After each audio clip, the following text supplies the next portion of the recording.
जय श्री कृष्णा। कैसे हैं आप लोग फ्रेंड्स। आज की चर्चा जो होने जा रही है वो हमारे माता पिता से संबंधित होने जा रही है। अब आप कहेंगे जीवन हमारा है तो माता पिता से संबंधित किस तरीके से होने जा रही है, तो जी हाँ, क्योंकि माता पिता से ही हमारा जीवन है। और ज्योतिष शास्त्र में सूर्य को समस्त ग्रहों का पिता माना जाता है, क्योंकि राजा जो होता है वो पुरातन काल में पिता ही माना जाता था। वो पूरी प्रजा का पालन करता था। वहीं चंद्रमा को माता माना जाता था। जहाँ पिता एक दंड विधान के द्वारा समस्त ग्रहों को अनुशासित करता है, वहीं माता अपना सौम्य स्नेहपूर्ण हाथ फेर कर आप में भावनात्मक रूप से शक्ति प्रदान करती है, भावनात्मक रूप से आपको प्रबल बनाती है। जहाँ सूर्य पिता के आरोग्यता के, आत्मा के, आत्मशक्ति के, दृढ़ता के और एकाग्रचित्तता के, सफलता के, जॉब चाहे आप प्राइवेट सेक्टर में कर रहे हो या गवर्नमेंटेड सेक्टर में जॉब के, और जॉब के साथ साथ आपके जीवन में सफलता प्रसिद्धि के कारक माने जाते हैं। वहीं चंद्रमा मन के, माता के, आपके विचारों के, जो क्रिएटिव विचार होते हैं, और साथ ही साथ ये आपके धन में निरंतरता के कारक माने जाते हैं। 16 कलाओं से युक्त माना जाता है चंद्रमा को। जब भी चंद्रमा किसी के बर्थ चार्ट में कमज़ोर होते हैं तो उसका धन या तो किसी के द्वारा हड़प लिया जाता है, या चोरी हो जाता है, या कहीं गिर जाता है, या उसकी इनकम जो होती है वो रेगुलर नहीं होती है। कभी घी घना, कभी मुट्ठी भर चना, कभी वो भी मना। यानी कभी एक आध रुपये कमा लिया, कभी हज़ारों, कभी लाखों, मतलब एक निश्चित बेसिस पर उसकी इनकम नहीं होती है। तो ये सारी चीज़ें जो होती हैं आपके जीवन को पूर्ण रूपेण प्रभावित करती रहती हैं। तो इन सभी चीज़ों का इस समय विशेष समन्वयन होने जा रहा है, क्योंकि सूर्यदेव महाराज जो इस समय धन भाव में बैठे हुए हैं, एक रक्षात्मक कवच आपके ऊपर बनाने जा रहे हैं। तो ये किस तरीके से बनाएंगे, इस पर पूर्ण चर्चा करेंगे इस वीडियो में। तो बने रहिए हमारे साथ इस वीडियो में, एंड तक आपको बहुत कुछ जानने के लिए मिलेगा। यदि आपके लग्न में 4 नंबर बना हुआ है तो ये राशिफल आपके लिए। यदि कुंडली में कहीं भी चंद्रमा के साथ 4 नंबर बना हुआ है तो राशिफल आपके लिए है। कुंडली ना होने की स्थिति में आप इसे नाम राशि से भी देख सकते हैं। यदि अभी तक आपने अपने इस चैनल को सब्सक्राइब नहीं किया है तो प्लीज़ सब्सक्राइब कर लीजिए, वीडियो को लाइक कर दीजिए, चैनल को शेयर कर दीजिए। इससे होगा क्या कि हमारे आने वाले हर वीडियो की नोटिफिकेशन मिल सकेगी आपको सबसे पहले। एक प्यारा सा कमेंट करना बिल्कुल ना भूलें। कमेंट से हमें बहुत मोटिवेशन मिलता है, हौसला मिलता है, और ये पता चलता है कि आप और क्या जानना चाहते हैं। सूर्य इस समय आपके धन भाव में बैठे हुए हैं। अब सूर्य इस समय पर हस्त नक्षत्र से गोचर करने जा रहे हैं। जब ये हस्त नक्षत्र से गोचर करेंगे, जो कि चंद्रमा का नक्षत्र है, और यह नक्षत्र जो है एक रक्षात्मक नक्षत्र है। आपकी परेशानियों से, आपकी बाधा से, आपकी अड़चन से, आपके कष्टों से आपकी रक्षा करने का कार्य करता है। यानी कि बहुत सारी ऐसी समस्या होती है जो हमको पता भी नहीं चलती, और हम पर पहुंचने से पहले ही वो पूर्ण रूपेण समाप्त कर दी जाती हैं।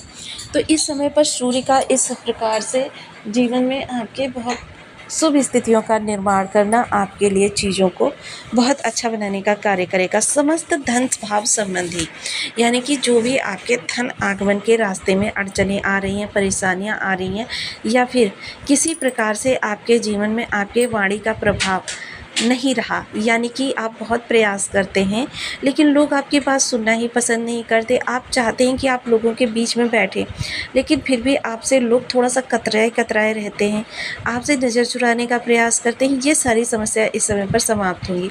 अधिकारी आपको प्रताड़ित कर रहा था, कार्यक्षेत्र पर आपका मन नहीं लगता था, या आपका कार्य चेंज करने का मन करता था। हालांकि अगर चेंज करना चाहते तो इस समय में कर सकते हैं, लेकिन फिर भी जो ये स्थितियाँ हैं, इन स्थितियों से आपकी रक्षा करने का कार्य ये नक्षत्र करेगा।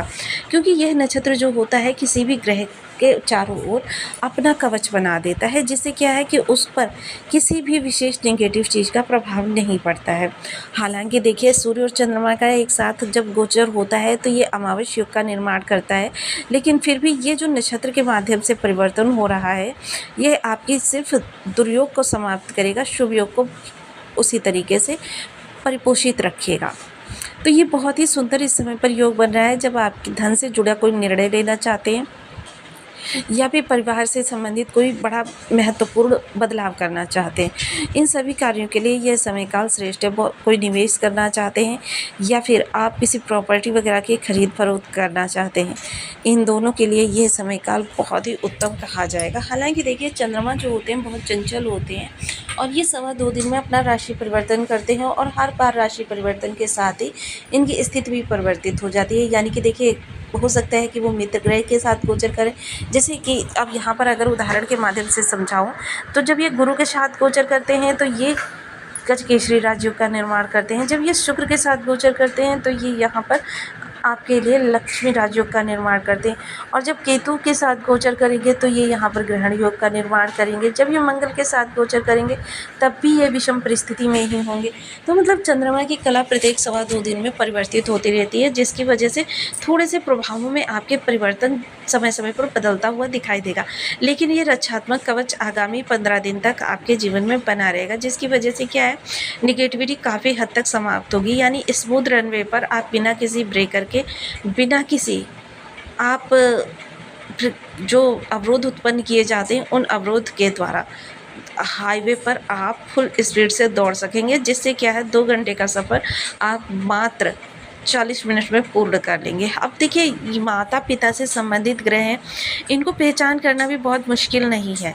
आप अपनी माता के जीवन काल को देखिए या अपने पिता के जीवन काल को, जिस भी ग्रह की आपको अवस्था स्वयं के जीवन में ज्ञात करनी है। तो देखिए अगर पिता के जीवन में जब से आपने देखा है हमेशा कोई ना कोई चुनौती रहती है। चुनौती कितनी बड़ी रहती है, कितनी छोटी रहती है, ये उस पर डिपेंड करता है अवस्था पर। लेकिन अगर हमेशा चुनौती बनी रहती है तो समझ लीजिए आपके शौर्य कमज़ोर है। जितनी ज़्यादा बड़ी चुनौती उतनी ज़्यादा आपकी शौर्य कमज़ोर है।